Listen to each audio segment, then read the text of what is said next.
Well, sorry to interrupt your lunch break, Lucas, but the press conference is about to start. Joining me now is Eric Vergne, Lucas Grassi and Nico Prost. Lucas, I think we've got to have a quick chat with you first after that incredibly determined performance in Monaco. But in that last sector, on the last lap, you went from, I think, 2% down to 0% as you crossed the finish line. Now, was that by design or by accident? By complete luck of so explain. A lot of people get a bit confused, so I'll just give a small brief of how the fan boost is used, including the commentators actually get confused a lot of the times. So we can only use fan boost when the battery is between 100% and 50% full. Or you can use it at any time, but it only gives you the full energy performance, or actually the full power performance, when the battery is up to 50%. So I was kind of trying to use to held up my fan boost as late enough. I was close to Seb to try to overtake, and the opportunity never came in the beginning of the race. So actually, even if I tried to use it in the end, it wouldn't have had any or a very small effect. So in the end, I ended up not using it just because I was trying to use it at the right moment, which was a mistake for me. Secondly, yes, so we have a system this year that you consume 28 kilowatt hour, and then you have a ramp down system that switches off the car. So you can never go over consuming with the battery, which happened in season 1 and 2, that people use more energy than they could, and then cross the line, and then you cross the line in one position, you get a penalty because you consume too much energy. So this time, nobody can actually do that. There is a physical limit. So actually, I used all the energy I could, and actually I used the energy went to 0 just before the finish line. So I tried everything I can, but it was not enough. Monaco is extremely difficult to overtake, almost impossible. And that's why we're pushing so much to have the long track next time we're there. I think it would be amazing for Formula E to have the long track. But pretty impressive energy management to get it to 0 on the line. And how do you feel about your championship rival, Sebastian Buemi? I mean, he is 15 points ahead, but it's looking like there's a very strong possibility that he's not going to be racing in New York, so he'll be missing a double header, 2 races. To be honest, what Seb does or does not is not really my concern. He has his priorities, he has his agenda. I have to focus on myself. I'm trying to get as most points as possible, and try to, of course, try to win every race. When you cannot win, you just try to score as much. I've been relatively lucky in some races, unlucky in other ones. So I'm just trying to follow my own thing, do the same strategy as I used in the other 2 seasons, getting the most points possible, being very consistent, which in Formula E is extremely difficult. And that's it. That's the best I can do. And if we arrive in the final, fighting for the championship or whatever is the result in the end, I'll be happy because we did the best we could. And of course you did win here last year at the Paris ePrix. Tell us how it feels to race around, I mean, such an incredibly historic location, and how do you rate your chances of repeating that this year? Last year was an incredible race. The track here is really amazing, really technical. It's the second shortest track after Monaco. Has a second shortest straight after Monaco, but you have overtaking places. The track is really difficult to drive. The tarmac, you have a part which is a new tarmac, has a lot of grip than the normal road tarmac, which is much less grip. So it creates a lot of different possibilities. The weather should be stable. We're going to try to repeat what we did last year, but it's a different championship, different rivals with better equipment, and for sure it's going to be tricky to pull that off, but we're going to try as hard as we can. Thank you. Eric Vergne, let's have a quick chat with you.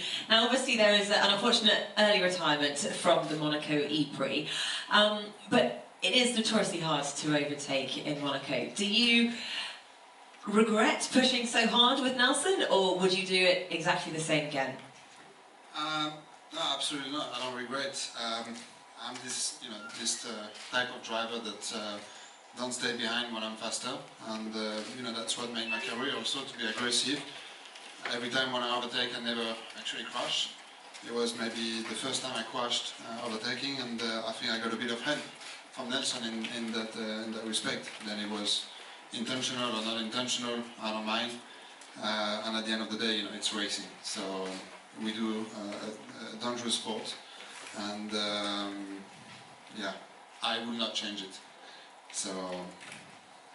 Well, the good news is I know you injured your hand during the race, but your bandage is off. Is that a good sign that you are fit and healthy again? Yeah, it's a really good sign. Well, actually, on Saturday, I think I spent the night with a bucket of ice and taking some pills, and the morning after was fine. And actually, I think everybody was on the beach enjoying their Sunday, and I was with my engineers in the simulator in Monaco, already preparing for the race.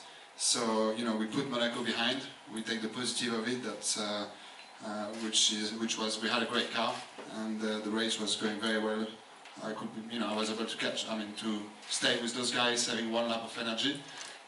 So, yeah, a lot of positive to take from it, and we put all our positive energy into this race, and hopefully we're going to make a good one. Absolutely. I mean, you were also on the podium here last year, and you're back in a quicker car. So really, your chances are looking pretty strong. Yeah, you know, everybody has strong chance in Formula E. We may have different engines, different powertrain, but they are all very similar. Some have some weaknesses compared to the others. And I think Paris track is a track we've not, a kind of track we've not really been into except Hong Kong. You know, really bumpy, narrow, difficult to drive. So yeah, we see how it goes. Last year, Renault wasn't so strong on this track. This year we have the same powertrain, so you know, if we experience the same difficulties as they had last year, it might be a bit tricky. The ES was really strong on this track, so yeah, we'll see how it goes. And this has really turned into sort of a flagship race for Formula E on the Paris, being in the calendar. Being on home soil, you know, it's a French race, we've got some incredibly supportive French fans. How does that make you feel when you come to the track tomorrow before the race? I think it is definitely my best race this year, even though I haven't raced yet. But you know, the city of Paris, the organisators, the Formula E, have done an amazing job. And you know, last year the track was really not really, just on time. Today the track is already ready, and we saw the city of Paris doing an incredible job in preparing such an event in the center, in the heart of Paris, which shows an incredible ability. And you know, we fighting to get the Olympic Games in 2024, and I think Formula E is actually one of the strongest points that Paris can show to the world, saying we can host amazing events. And therefore Formula E, yeah, as you say, is kind of the flag. It's the race in the year that is the most impressive. We got the Eiffel Tower, the Invalides. We don't have any better location than this around the world. You can't really beat it, and as we said earlier, this is definitely the best location for a press conference that I have ever experienced, and sure I ever will. Nico Prost, let's have a quick chat with you. Obviously it's a big weekend for you, for the team. How does that affect you? Do you feel more confident coming into a home race, or does it just add to the pressure? To be honest, when it starts on Saturday morning, you forget everything. For sure, there's always an extra motivation to do well when it's in your country. For the team, obviously, it's a very important race. They want to do very well. But in the end, you know, when you fight for the championship and you have to do well on every race. So, at the end of the day, it doesn't change much. But it would be very nice to have a good result here. Yes, are we going to see a win from you, Nico? Because you're doing really well in the championship, currently third, but we'd love to see you on the top step. What's it going to take? Yeah, it's just put everything together, you know. I think the race pace has been really good. Sometimes I was not very lucky with the quali groups this year, and sometimes I did mistakes, like I did in Monaco when I think I had the car to win.